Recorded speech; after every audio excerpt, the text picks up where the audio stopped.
చిగురుని ఒక మెయిల్ లాగా మీ అందరి ముందర పెడతా. సో గైస్ వీడియో చూసి ఫుల్ ఎంజాయ్ చేస్తారు అనమాట.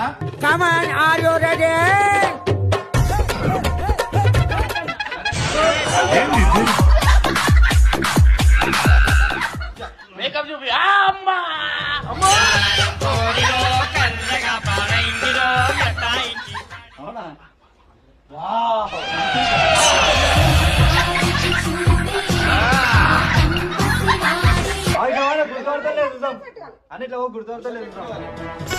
అందమైన దాన చందమామ లాంటి దాన అందమంతా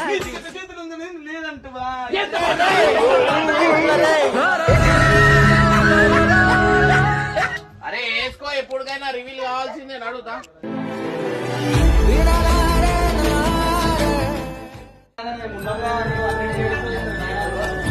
ఏమైంది ఏమైంది అయినా ఇప్పుడు ఏమైంది. జిగ్రోకి పెళ్లి అయింది అండ్ జిగ్రో ఇన్ని రోజుల నుంచి గెటప్ వేసుకున్నాను. కష్టపడ్డోడికే దైవం తోడుండదా.